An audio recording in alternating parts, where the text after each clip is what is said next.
पांचवी भक्ति है। मंत्र जाप मम दृढ़ विश्वासा, पंचम भजन सो वेद प्रकाशा। पांचवी भक्ति है गुरु प्रदत्त मंत्र जो है उसका जप करो।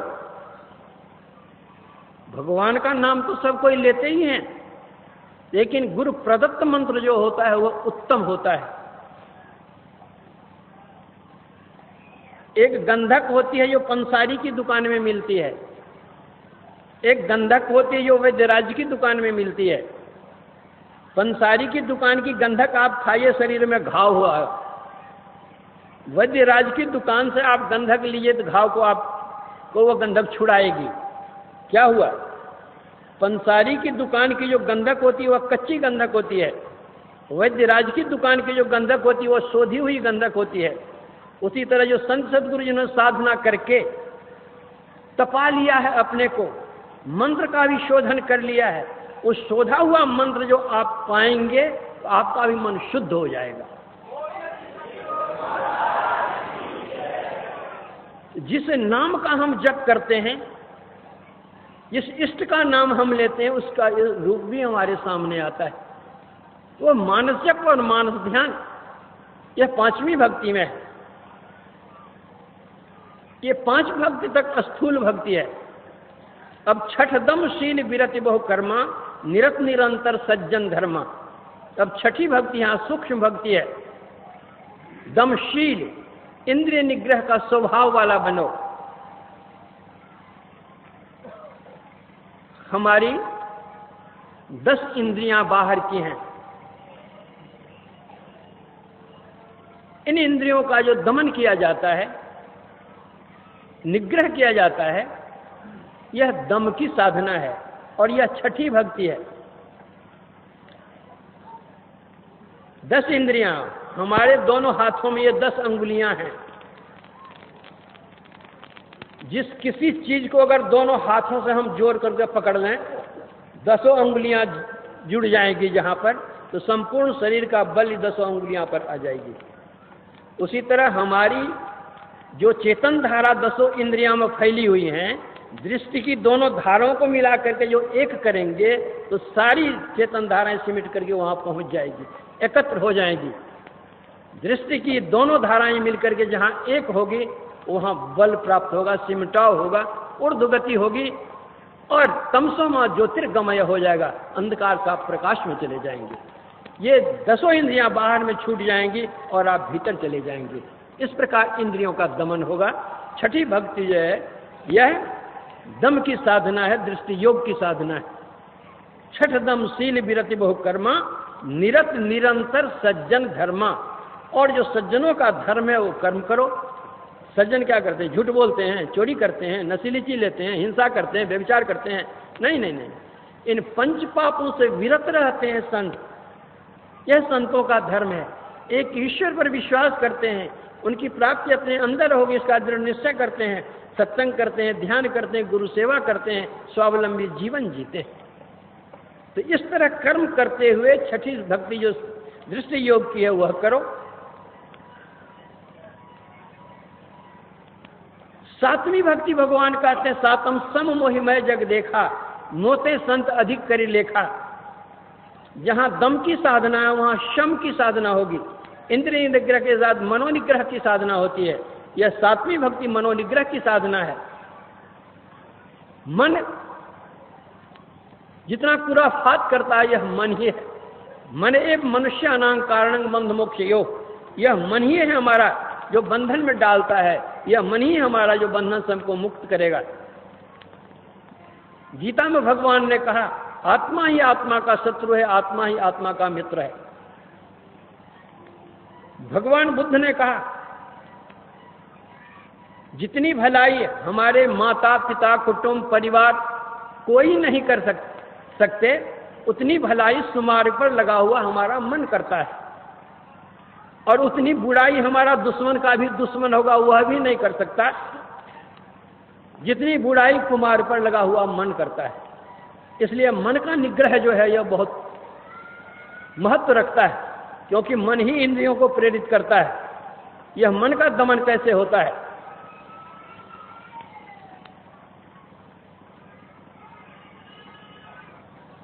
उपनिषद में आया है, भगवान श्री राम ने हनुमान जी को उपदेश दिया है, मनोमत गजेंद्रस्य विषयोद्यानचारिण नियामन समर्थोयं निनादो निशितांकुश। जिस तरह मदमस्त हाथी कदली वन में जाता है, तोड़ता है, फोड़ता है, दौड़ता है, इधर उधर करता है, और जब महावत आता है, अंकुश मारता है, तो हाथी उधर भागने के बजाय पीछे भागता है।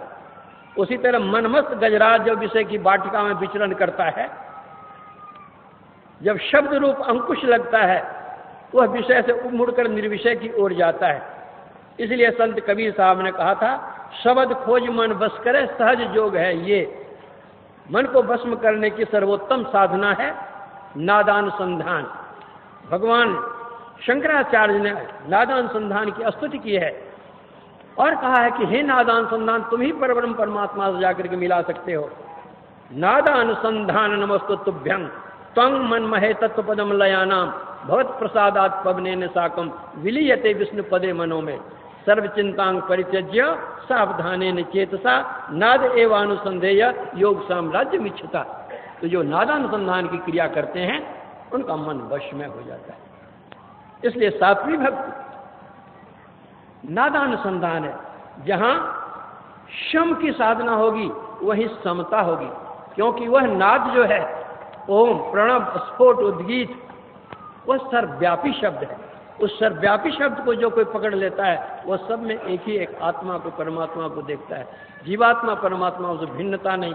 गाय बैल ब्राह्मण क्षत्रिय वैश्य शूद्र जड़ चेतन में कोई भिन्नता नहीं रह जाती। सिया राम में सब जग जानी, करो प्रणाम जोर जुग पानी, यह स्थिति आ जाती है उसकी। सातम सम महिमय जग देखा और मोते अधिक संत करी लेखा। कहते मुझसे बढ़कर के संत को मानो सबरी। जहां ये 7 भक्तियां पूरी हो जाती हैं, वहां 8वीं और 9वीं भक्ति उसका फल स्वरूप हो जाता है। 8म जथा लाभ संतोषा, जो उसको मिल जाएगा उसमें वो संतोष करेगा।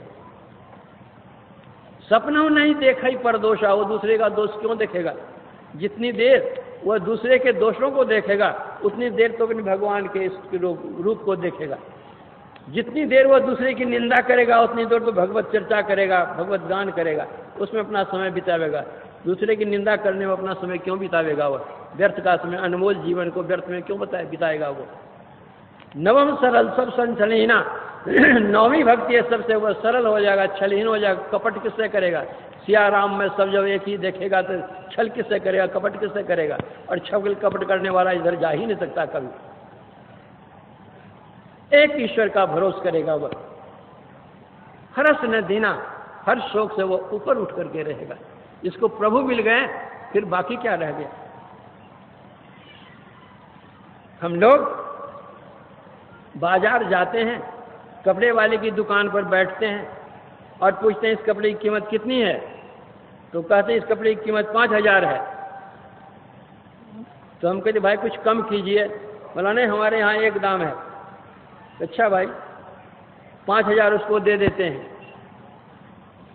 तो जो हमको कपड़ा देने लग जाता है तो एक प्लास्टिक के थैले में करके हमको कपड़ा दे देता है। तो मोल मुलाए तो जो हम कुछ करते हैं उसे कपड़े की करते हैं, थैले की कीमत तो नहीं मानते हैं, हम पूछते भी नहीं हैं। तो जैसे मोल मुलाई तो कपड़े की होती है और थैला मंगनी में मिल जाता है, उसी तरह जो ईश्वर की भक्ति करते हैं तो ईश्वर तो मिल जाते ही हैं और माया मंगनी में मिल जाती है।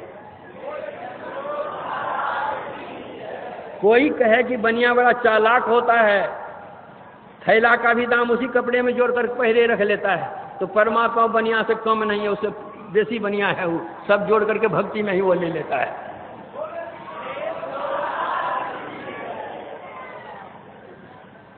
फिर भगवान राम शबरी से पूछते हैं सीता जी के संबंध में।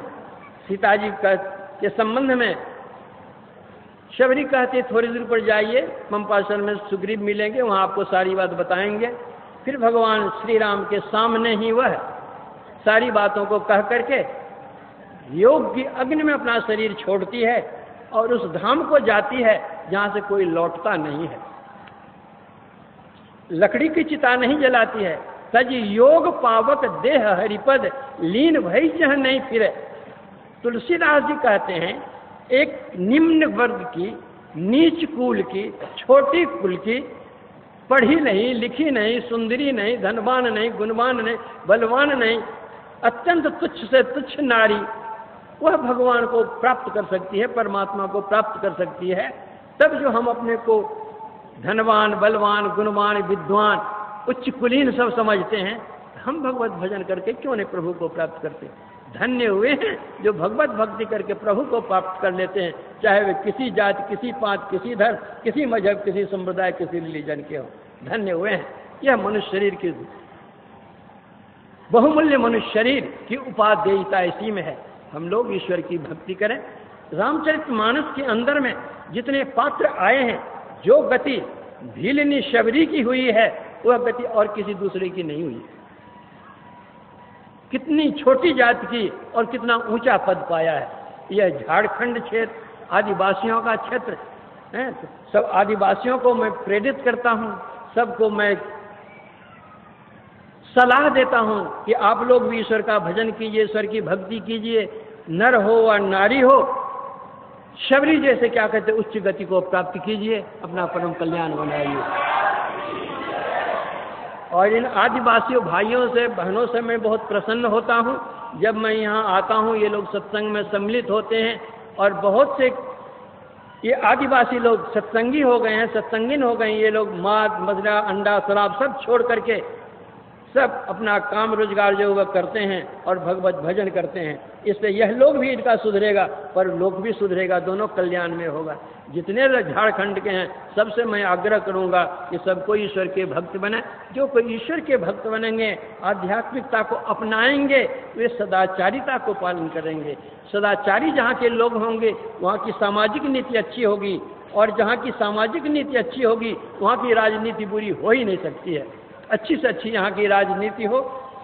मरांडी साहब बहुत अच्छे हैं, बहुत अच्छे हैं, सुशील हैं, सज्जन हैं, विद्वान हैं, विनयशील हैं और लोकप्रिय नेता हैं। उनके लिए भी मेरी शुभकामना है। और झारखंड में जितने हैं सबके लिए मेरी शुभकामना है। जो दूर दूर से आए हैं सबके लिए मेरी शुभकामना है। इस पवित्र सत्संग का आयोजन जिन्होंने किया है उनके लिए भी मेरी शुभकामना है। इस काम में जिन्होंने तन, मन, धन, वचन कुछ भी लगाया है, किसी प्रकार का सहयोग किया है, बहुत बड़ा पावन कार्य किया है, उन सब के लिए मेरी शुभकामना है। और अंत में मेरा आशीर्वाद है। जो मुझसे कोई बड़े होंगे उनके लिए मेरा प्रणाम है, और जो कनिष्ठ मुझसे आशीर्वाद लेने के योग्य होंगे उनका मैं आशीर्वाद करता हूँ, और सबके लिए मेरा धन्यवाद है।